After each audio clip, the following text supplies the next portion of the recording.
सुखो बुद्धानं उपादो सुखा सद्धम देशना सुखा संघर्ष सामग्री समगानं तपो सुखो. भगवान बुद्धाचा धम्म हा आपल्याला दुःखमुक्तीचा मार्ग आहे. आणि दुःखमुक्तीचा मार्ग म्हटलं, दुःख हे कशामुळे होते हे अगोदर आपल्याला माहिती करून घ्यावं लागेल. आणि त्याही अगोदर दुःखाचं अस्तित्व आपल्याला मान्य करून घ्यावं लागेल. जर आपण दुःखाचं अस्तित्वच मान्य करून घेतलं नाही तर आपण दुःख मुक्त व्हावं यासाठी प्रयत्नशीलच राहणार नाही. आणि जे काही आपण दुःख दूर करण्याचे प्रयत्नात राहू ते आपले चुकीचे धोरण राहतील, चुकीचे धोरण ठरतील. म्हणून आपण दुःख कशाने होते, दुःखाचं मूळ आहे, जरी अज्ञान असलं तरी पण अज्ञान कशाचं, तर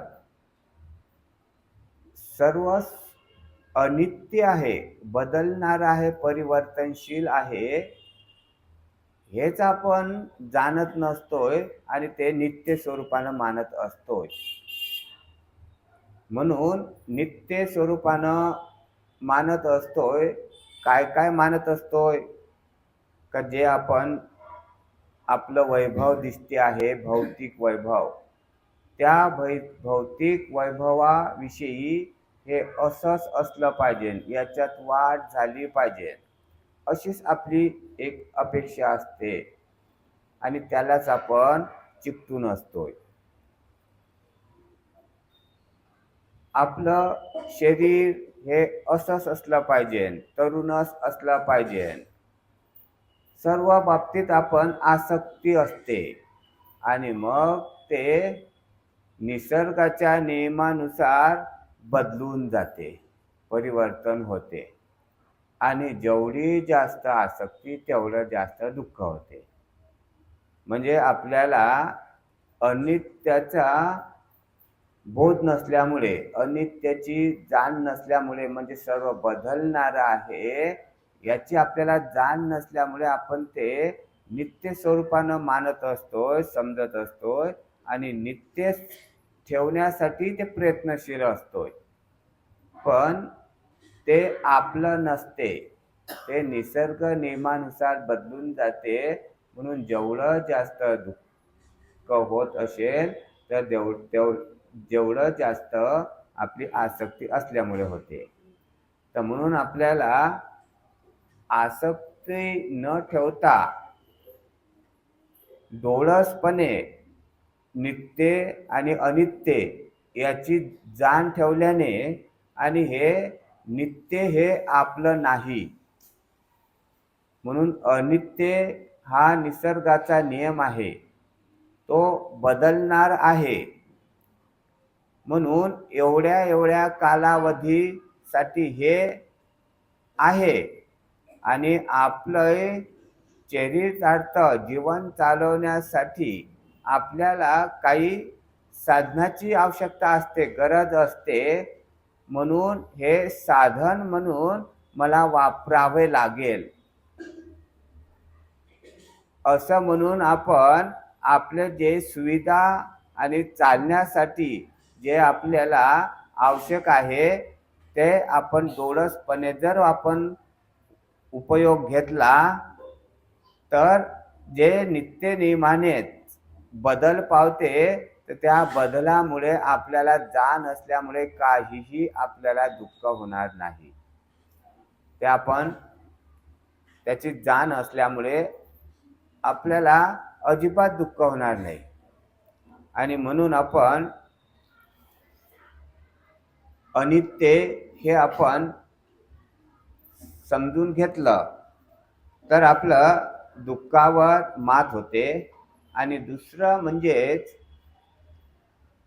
आपले जे संस्कार असतात, अनेक प्रकारचे संस्कार असतात, चांगले संस्कार, वाईट संस्कार असते.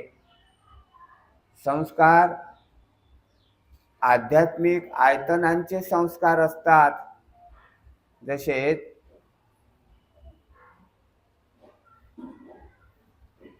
जी शरीर यष्टी आहेत त्या शरीराचे आपल्याला संस्कार जडल्या जाते, कृत्रिम संस्कार. आपण कृत्रिम संस्कारामध्ये सुख मानतोय. हवा नसली तर पंखा लावला पाहिजे, आपल्याला गरमी वाटत असेल तर आपण पंखा असला पाहिजे, हवा आली पाहिजे, हवेचा आपण आस्वाद घेतोय. एवढंच नव्हे तर आपण भोजन जेवण वगैरे करतो तर त्याच्यातनी आपण स्वादिष्ट पाहतो. मग जिभेला चांगली चव लागली पाहिजे, जिभेचा आस्वाद घेतोय. आपण डोळ्यानं काही पाहतो तर डोळ्यानं पाहिलं तर ते पाहावंसच वाटणे, ते सुद्धा हे सर्व संस्कार जडतात. पण या सगळ्या बाबतीत जर आपण वास्तविकतेचा जर विचार केला तर नाही, याच्यात हे आहे, सौंदर्य आहे. यामध्ये जे आपल्याला गरमी दूर व्हावे म्हणून आपल्याला जे पंख्याचा हवा घेतोय, जे आपण चांगलं आपल्याला लागावं म्हणून चव आपण सर्व अन्नाचं स्वादिष्ट असं चव घेतोय. पण त्याच्यात वास्तविकता जर आपण जाण ठेवली की नाही, हे जे आपण अन्न सेवन करतो तर हे शरीर यष्टी चांगली राहावं, समतोल शरीर यष्टी शरीराचा समतोल राखावा, यासाठी आपल्याला हे गरजेचं आहे म्हणून मी घेतोय. हे जे आपल्याला हवा वगैरे पाहिजे तर नाही, याही मध्ये आपण मात केली पाहिजे आणि निसर्गाच्या नुसार आपण जास्तीत जास्त राहण्याचे प्रयत्न आपण केले पाहिजे. आणि जर नाही होत असेल तर आपल्याला त्याची जाणीव तरी असली पाहिजे का हे मी माझ्या सुव्यवस्थेसाठी आणि तात्पुरतेसाठी म्हणून मी याचं व्यवस्थापन करत आहे. म्हणजे सांगण्याचं तात्पर्य म्हणजेच आपले जे संस्कार आहेत तर हे संस्कार मानवी म्हणजे कृत्रिम आहेत, नैसर्गिक आहेत. ह्या दोन गोष्टी आपण मान्य करून त्याची आपल्याला जाण असली पाहिजे. जर आपल्याला ह्या कृत्रिम संस्कार आहेत तर त्याचं आपल्याला जास्त जळण म्हणजे संस्कार लादून घेता येत नाही. आणि ते निसर्ग नियमानुसार असेल तर त्यानुसार जर आपण राहिलो तर आपल्याला त्यानुसार आपल्याला आसक्ती निर्माण होत नाही. आणि जे जुने संस्कार असतात मग ते कोणते का असेना, ते संस्कार आपल्याला जे दुःखाकडे वळवणारे आहेत, जे अज्ञान आहेत, हे संस्कार आपल्याला दूर करावे लागणार आहेत. जे अगोदरचेच आपल्याला जडलेले संस्कार आहेत ते आपल्याला संस्कार दूर करत करत करत करत आपल्याला प्रयत्नशील राहावं लागणार आहे. आणि नवीन जर संस्कार असेल का जे दुःखावर मात करणारे, दुःखापासून दूर होऊन सुखासाठी वास्तविक सुखासाठी कारणीभूत ठरणारे असे जर संस्कार असेल तर या संस्कारामध्ये आपण विलीन होऊन त्यामध्ये वाट करावे लागणार आहे. संस्कार हा महत्त्वाचा भाग आहे. आपल्याला संस्कार हेच वळण देत असते दुःखाकडे आणि सुखाकडे सुद्धा. या सर्व संस्कारामध्ये डोळ्याचे संस्कार,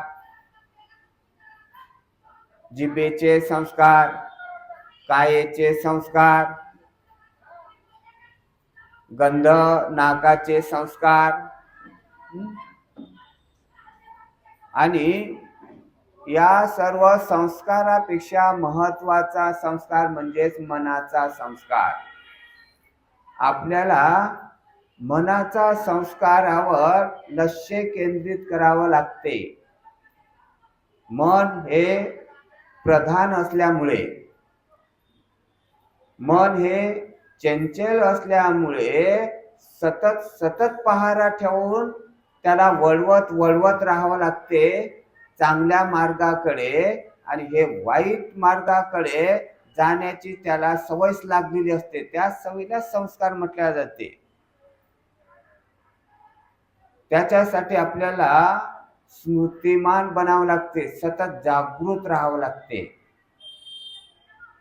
मग हे जे संस्कार आपल्याला मनाचे रुजवायचे असेल तर त्याच्यासाठी जे अन्न आहे त्याच्यावालं सेवन करण्याचं, ते म्हणजे शिलावर आरूढ होणे. मनाचा संस्कार आहेत जे मन सुदृढ बनवण्याचं, ताकदवान बनवण्याचं. कधी कधी मनाची ताकद नसली, आपण दिवसातून कितीकच वेळ मनाला आपण सावरतो, पण पुन्हा पुन्हा मन भटकत जाते आणि जास्तीत जास्त मनाचा ओढ असते अधार्मिकतेकडे. म्हणून आपण माराचा जोर असते. मार म्हणजे चांगल्या वृत्तीवर प्रहार करणे. मनामध्ये चांगल्या भावना निर्माण झाल्या की ते त्याला खपत नाही. त्याचं कामच असते चांगल्या मनाला, चांगल्या विचाराला वाईट बनवणे. त्याचं धंदाच बनून गेलेलं असते, कामच असते. म्हणून आपण चांगलं चांगलं जेव्हा गुण घेतो, चांगल्या प्रयत्नात राहतोय, आपण शिलाचं व्रत धारण करतोय, शिलाचं पालन करतोय, दान आदी पुण्यकर्म करण्याच्या आपल्या भावना चालू असतात. पण ह्या चालू असताना जसं जसं आपण वाढवत जातोय तसा तसा मार हा काय म्हणतोय, 6वा दिवस काय 7वा दिवस तुला पाऊस देत नाही, 6व्या दिवशीच मी तुला पराभूत करतोय. 6वा दिवस माराचा खूप मोठा बळकट असते, प्रहार करते. एकट्याकून नाही झालं तर सैन्याला बोलावते, त्याच्या मारसेनाला. म्हणून तो जसा प्रयत्न करते 6व्या दिवसापर्यंत, 7वा दिवस आपल्याला तो पाहू देत नाही यशस्वीतेचा. म्हणून आपण अष्टमी, अमावस्या, पौर्णिमा ह्या महिन्यातून 4 व्रत धारण, उपोषित व्रत धारण आपण केले पाहिजे. म्हणजे 7व्या दिवशी आपलं व्रत धारण येते. 6व्या दिवस जसा संपत असते तसं आपलं 7व्या दिवसाची सुरुवात होते, तसं आपलं अष्टशील उपोषिताचं धारण सुरू होते. म्हणजे आपणही कसून त्याला प्रतिकार करण्यासाठी आपण बलवान बनतोय. त्याला आपण आपलं पराभूत होऊ देत नाही, आपणही सक्षम होतोय. म्हणून आपल्याला बौद्ध संस्कृतीनुसार 7व्या दिवसापासून अष्टशील उपोषित धारण करण्याचा नियम आहे. मारावर आपण सतत पहारा ठेवायचा आणि विजय मिळवायचा. मार आपल्याला ठेचून किंवा पराभूत करू नये म्हणून 7व्या दिवशी आपल्याला काय करावं लागते? अष्टशील उपवास धारण करावं लागते. असं जर आपण चालत असलोय नियमितपणे, आपण अष्टशील उपवासाचं पालन करत असलो तर आपली स्मृती जागृत राहून सतत जागृत राहते आणि आपल्याला सतत प्रयत्न करण्यासाठी आपल्याला सहाय्यभूत ठरते शील सदाचार. कारण जेवढे काही अस्तित्वात चांगले गुण आहेत ते सर्व चांगले गुण आपल्यामध्ये अवगत होण्यासाठी त्याचा आधार शील सदाचारच आहे. आणि जेवढ्या गोष्टी निसर्गामध्ये आपल्याला पराभूत करणारे आहेत त्या सर्व पराभूत करण्यासाठी शीलाचाच आधार महत्वाचा आहे, महत्वाचा ठरते आहे. म्हणून आपल्याला चांगल्या बाबी अवगत होण्यासाठी, सवयी लावून घेण्यासाठी आणि चांगल्या बाबीचे संस्कार जळण्यासाठी आपल्याला शील सदाचरणाची अत्यंत गरज आहे. आणि म्हणूनच आज येथे जे जमलेले उपासक वर्ग आहेत यांनी सतत 3 महिनेपर्यंत जरी आपल्याला वार करत असेल पण त्याला 7व्या दिवसाच्या पलीकड 6व्या दिवसाच्या पलीकड चालू दिलं नाही. आपण कंटिन्यू नियमितपणे आपण साधारणपणे चाललो नाही तर अष्टशील उपवास व्रत धारण करणारं सामूहिक शिबिरानं चाललो त्याचा किती मार येते तर मग पाहू. आपणही सेना घेऊन चाललो आणि शांततेची सर्व आणि मोठे मोठे जे योद्धे आहेत 2 चाक असतात मोठे आणखी योद्धे तसे योद्धाचे 2 चाक आहे भंतेजी आणि मी. मारसेनावर आपण विजय मिळवला, सर्व बळकट झालो, आपण चांगल्या प्रकारे बळकट झालो. पण त्याचाही विचार असेल मारसेनाचा, मारानं मारसेनाची बैठक घेतली असेल त्याच्या सैन्याशी, बर यायचा वर्षावास होऊ देऊ आणि मग पाहू. म्हणून आपल्याला त्याची जाण असली पाहिजे का नाही. हे आपण सदाचार सोडले नाही पाहिजे. हे सोडले तर मार आपल्याला पिचकते.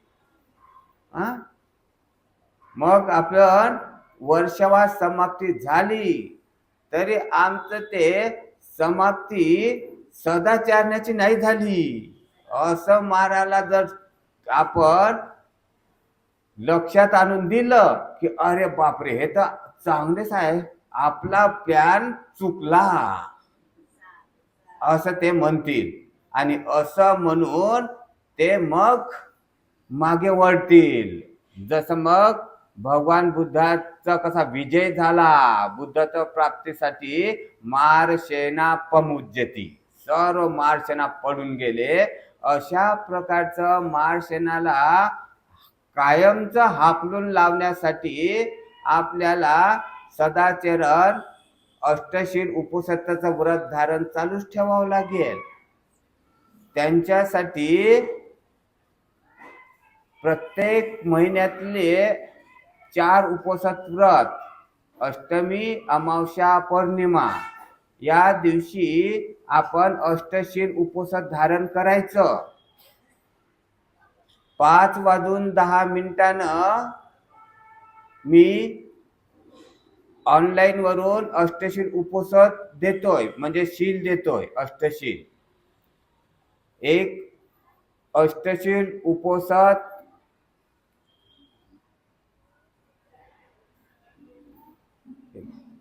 अष्टशील उपोषद असं एक नावाचं एक व्हॉट्सअप ग्रुप आहे. त्या व्हॉट्सअप ग्रुपवरून तुम्हाला दिसेल सुद्धा. वंदन करताना, वंदना, आशीर्वाद देताना तुम्हाला जर वाटलं मी नाही दिसलो पाहिजे तर तिथे ऑप्शन असते, क्लिक केलं तर आपण दिसत नाही. माझा आवाज नाही आला पाहिजे तिकडे सर्वाला आपापल्या घरातून दिसते, आपापल्या घरातून. तर आवाज नाही येत क्लिक करायचा. सर्व कोण कोण आहे आपल्या ग्रुपमध्ये, कोणाकोणाचा आवाज आहे. त्रिशरण अष्टशील घेतात, क्षमायशना करतात आणि शील देतात. हे जर नित्यनियमानं चालू असलं तर कसं होईल, आपणच जर स्वतः चालू ठेवलं तर मग योद्धे जे आहेत चांगल्यापैकी प्रहार करणारे त्यांना घेऊन राहावं लागेल, एकट्याला नाही जमणार. भिक्षूला घेऊन चालावं लागेल, भिक्षूकडूनच शील धारण करायचं असं. आणि जर मी कोणत्या कामात लागलो, कधी कधी अधिष्ठान असते, अधिष्ठान असते भेवंतेजीचं, तर यावेळेस अष्टशील उपोषद हे आपले भदंत धम्मबोधी भंतेजी देतील. त्याला तशी सूचना दिली जाईल का आता मी अनुपस्थित राहणार आहे, तर मग आपल्या भंतेजीकडून भंतेजी शील देतील. तसे म्हणून सर्व उपासक उपासिकांना आपले जे 3 महिन्यापर्यंत आपण चांगले संस्कार रुजवल्या गेलेले आहेत, अनित्याच्या नियमानुसार तेही आपण रिवत जाऊ नये, टिकून ठेवावे. म्हणून सर्व उपासक उपासिकांनी आपापलं नाव या अष्टशील उपोषद धारण करण्यासाठी व्हॉट्सअपला द्यावं, असं म्हणून माझ्याकडे द्यावं, माझ्या नंबरवर. सर्वाला जवळपास माझा व्हॉट्सअप नंबर माहिती आहेत. आणि नसला तर एकामेकाकडून कोणाकडून ज्याला नाही तर त्याने दुसऱ्याकडून घ्यायचा. तो 73787337 आणि 27 भंते धम्मदीप देतात. आणि जास्तीत जास्त उपोषद व्रत धारण करणारे उपासक वर्ग असले मग काय होते, आपण तर स्वतः पराभूत होणार नाही चांगल्या मार्गावरून, पण आपल्या सोबत आपले चांगले जे तरंग आहे हे निसर्गामध्ये तिकडं तिकडं शेतात पसरतात आणि इतरांना सुद्धा त्या तरंगाचे लक्षण कशासाठी दिसतात का, ज्यांच्यावर हे मार येतात त्यांना सुद्धा ते धम्माकडे आरूढ करते, चांगले आचरण करण्यासाठी आरूढ करते. आणि हा जो ग्रुप दिसला सर्वत्र करणार तर त्यांना सुद्धा अनुकरण करून लाभ होऊन दुसरे इतरांचे सुद्धा हित आपल्यामुळे साधून येईल. त्यासाठी अहम अवेर होमी, स्वतःही चांगलं बनायचं, स्वतःही मंगल साधायचं, हित साधायचं स्वतःने, आणि इतरांच्याही हित होण्यासाठी आपली भावना आणि प्रयत्न असले तर आपल्या सोबत सर्वांचंच हित आहे. आणि खरोखर यालाच काय म्हटलं जाईल, सर्वांचं मंगल होत. केवळ वाचन काय, मनातून आणि प्रयत्नातून आपलं हित आणि सर्वांचं हित साधण्याचे आपण खरोखर वास्तविक प्रयत्न तेव्हा करू, तेव्हा सर्वांचं मंगल होत. असा आपण शब्द म्हटला तर त्या शब्दातनी बल राहील.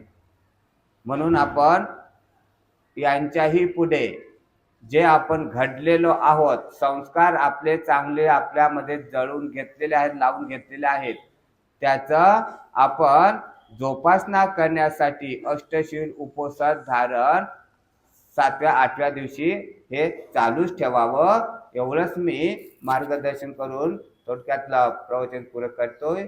सर्वांचं मंगल होत भवतु. सब